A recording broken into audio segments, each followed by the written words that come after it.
What's going on, y'all? Welcome to the Score Fantasy Basketball Podcast. Welcome back to the channel. I'm Waiver Wire Queen. Today's episode, we are going to talk about some potential breakout players this season in fantasy basketball. Make sure you hit the subscribe button. We have a lot of great content, which will help you prepare for your upcoming fantasy basketball draft. Now, let's talk about some of those breakout players. Scotty Barnes, forward with the Toronto Raptors, is a candidate for being a breakout player this year. He's a two-way player, which I love because you already know two-way players are going to do a lot. They're going to stuff the stat sheet, he's going to score points, he's going to rebound, he's going to get steals, he's going to get blocks, he's going to do a little bit of everything. He had a very good rookie season.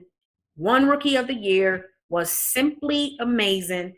And I expect him to improve defensively, even be better, improve a little bit more on his three-point percentage, and just continue to be a very good player for the Toronto Raptors.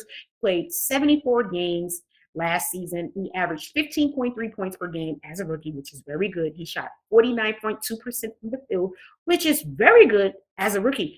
Typically, the rookies don't shoot a high percentage, but he was able to do so. Three-point percentage is something he has to work on. He shot 30% from threes, which again, he has to improve on that, and I expect him to do so. His free throw percentage was 73%, which that can improve as well. Love to see him hit 77 and hopefully maybe can push it to 80. He averaged 7.5 rebounds per game, 3.5 assists, and 1 steal per game. A very good young two-way player, and he's only going to get better.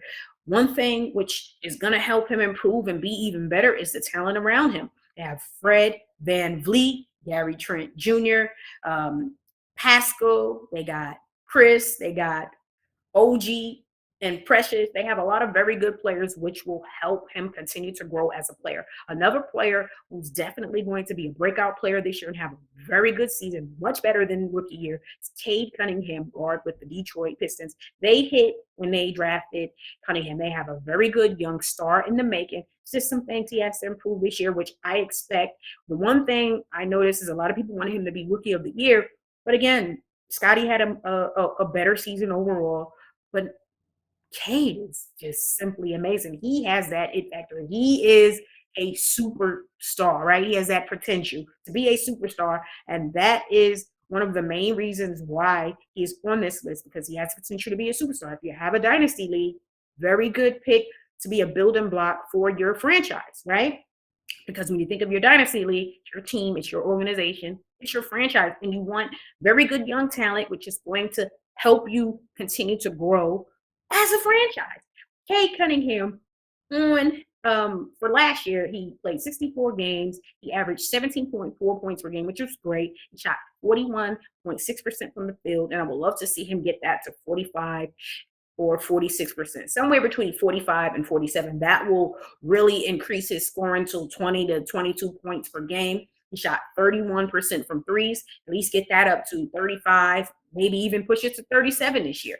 I'm sure he's putting in the work. He's a very good free throw shooter. He shot 84.5% from the free throw line. He averaged over 5 rebounds and over 5 assists, which is very good. Detroit should be a much better team this year. They have a lot of young players. The main thing for Cade Cunningham is to just improve on his decision making. He averaged 3.7 turnovers. Let's get that down to 3. Maybe if we can push it down to like 2, that would be great, but that's just kind of unrealistic. So maybe 3. And he averaged 1.2 steals per game. But again, the focal point for him should be is improving his field goal percentage. Another breakout candidate, Robert Williams. Robert Williams, center with the Boston Celtics, is very, very good. He's going to play defense. He's going to dunk the ball a lot. He's a player who's going to average, 10 and 9, 10 and 10, which is very good. He's going to shoot a high field goal percentage. You know, the biggest issue with him is health. Health is wealth. Availability is important. He seems to always be injured and is unable to sustain any type of long-term good health to remain on the court, which hurts your team. You need him to play, right? He played 61 games this past season, averaged 10 points, shot 73.6% from the field, which is simply amazing. Very efficient. He shot 72% from the free throw line. He averaged 9.6 rebounds, 2 assists, 1 turnover, and 2.2 blocks. If he can remain healthy and play more minutes as a starter, he can be a 12 or 12 and 13 guy. Maybe, I want to say 15, but they just have so many talent offensive wise. He doesn't really have to focus on scoring the ball. He most definitely can be a 12 and 13 guy easily.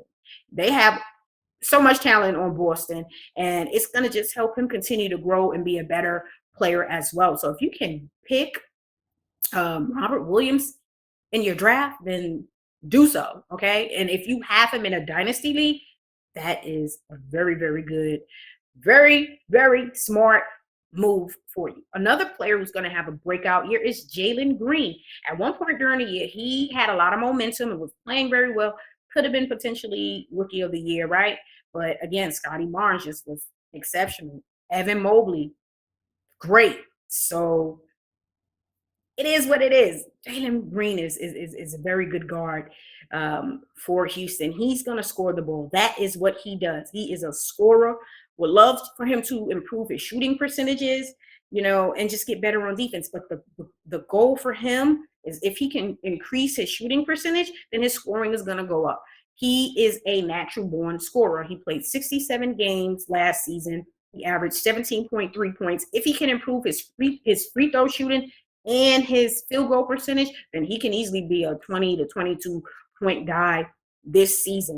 He shot 42.6% from the field, 34.3% from threes, which is, decent for a rookie, but I would love to see him hit 37, 38, and he's on his way. Shot 79% from the free throw line and 2 turnovers per game. Would love to see him improve that field goal percentage, because that's going to be the difference between him staying at 17 points per game or averaging 20 to 22 points per game. And he's going to be on his way this year. I'm expecting to see him take huge steps in his improvement scoring wise and just be more efficient. Another great breakout player this season is going to be Tyrese Haliburton with the Pacers. They don't have a lot of talent on that roster right now. He is, to me, the main guy, and he's going to go off. The Knicks should have drafted him, right? Yes. They should have. Sacramento, I don't even get why they did, but now this young man is going to be the full-time starter for the Pacers. He's going to have a full season with the organization, and he's going to be very, very good. He was showing flashes this past season, and once he became the starter for the Pacers after the trade, you already know it's there. He's got it, and he's going to show it this season. So if you have the opportunity to draft him, you do so, because this is going to be a great season for him. He played 77 games, averaged 15.3 points per game, shot over 47% from the field, over 41 from threes, which is very good. 84% from the free throw line, averaged 4 rebounds and 8.2 assists.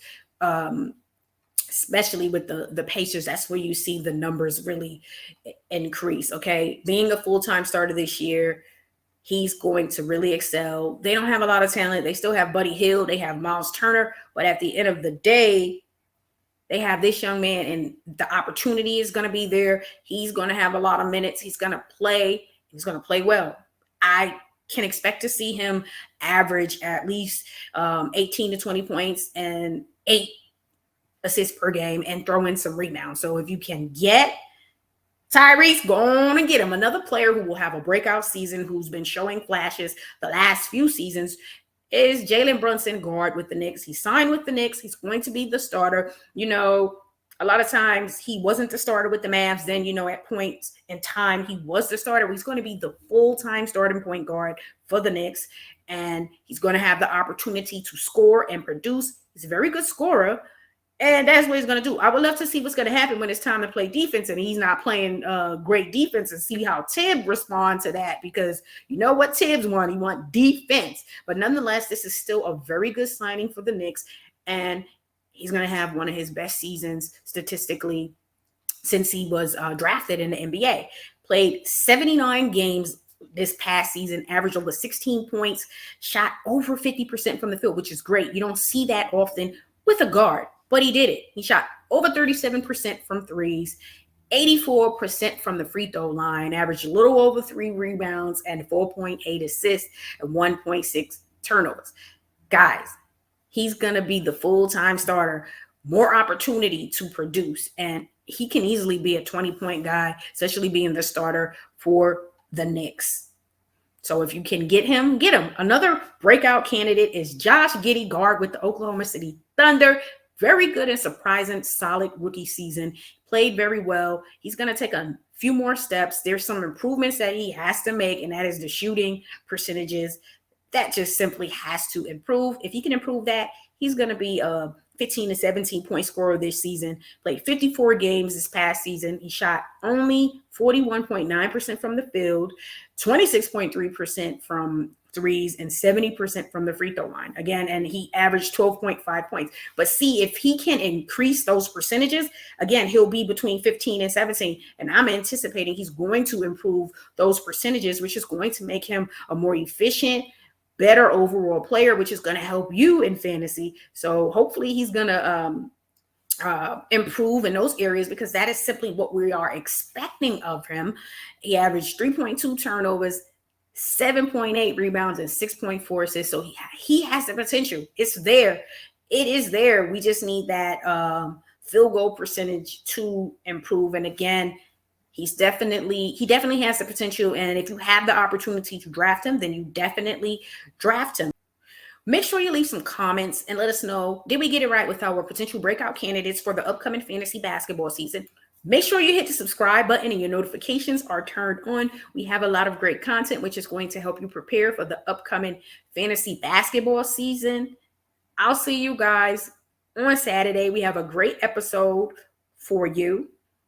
We're going to do a mock draft. So we'll talk about some sleepers, players that you may want to stay away from. So I will see you guys Saturday. Have a great weekend.